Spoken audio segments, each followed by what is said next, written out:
creative continuity. We bring the convention to you. Harold Gann here with Morgan Lofting. So what got you started? How did you find the opportunity?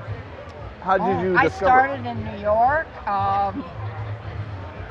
in the 70s, and then I got married and I came out to the West Coast. And if you're an actor, you do a little bit of everything.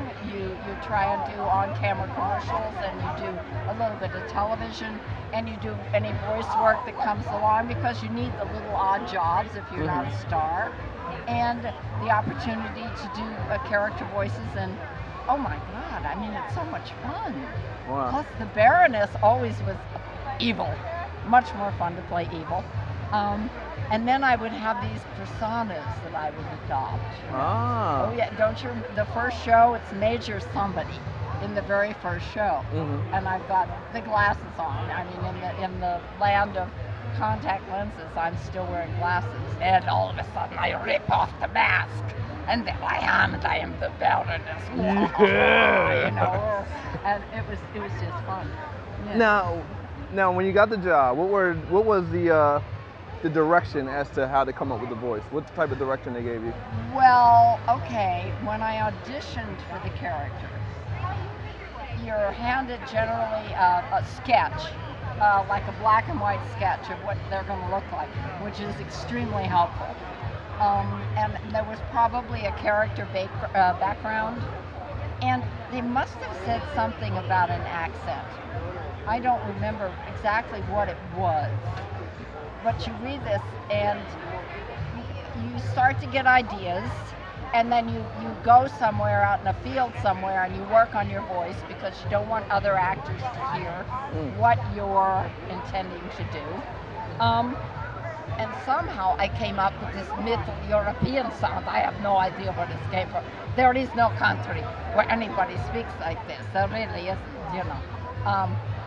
And then I think the thing that may have clinched it is there was the cobra, and I just let loose with the cobra, you know. And Mike Bell used to say that there was blood on the control room window when I finished with Cobra, you know. In the television, the voices have to compete with the resistor, otherwise they would go. So you never really heard the volume and the depth at which I did Cobra. And I kept thinking, oh God, when they do the movie, can I please have, and I didn't get to do Cobra in the movie. Aww. I wanted to hear it. I wanted to hear it in the movie theater without the restraints on the, yeah. Oh. But I think that's what clinched my getting the job. I'm always amazed when I meet these people, and these characters from 30 years ago are so important to them. I'm still amazed. You know, you do it, you walk into a studio, you have fun while you're making the show and you're doing the voices, and you take your money and you go home, and then 30 years later somebody says, hi, I want you to meet my spouse and my children, and you were so important to me when I was growing up, and you begin to realize that these characters probably help people. Right. Some people through, you know, moments of their life when they were children, and you're like, oh my God, you know.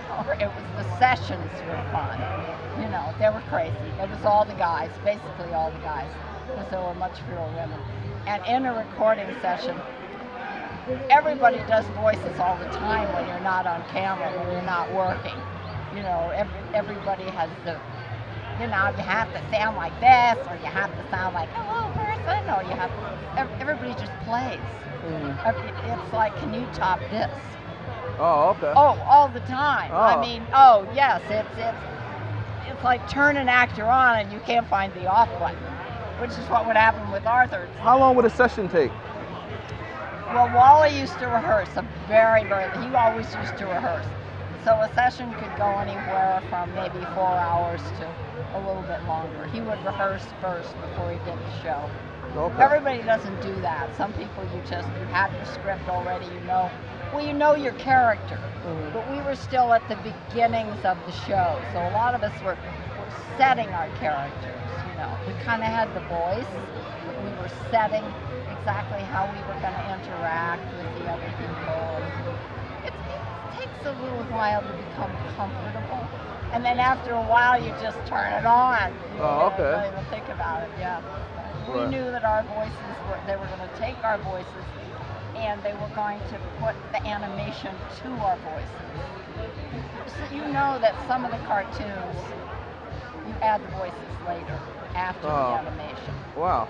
Well, that's why you take the anime that comes out of Japan, and they add the English voices after. Right. Because you dub in but these, we did the voices, and then they went to the animators. They knew what the storyboard was going to look like. So they had shot, and then they would take our voices, and then they would actually create the show afterwards. Yeah. Carol Gant signing off with Morgan Lofting. Thank you for the interview. You're welcome. All right. Bye.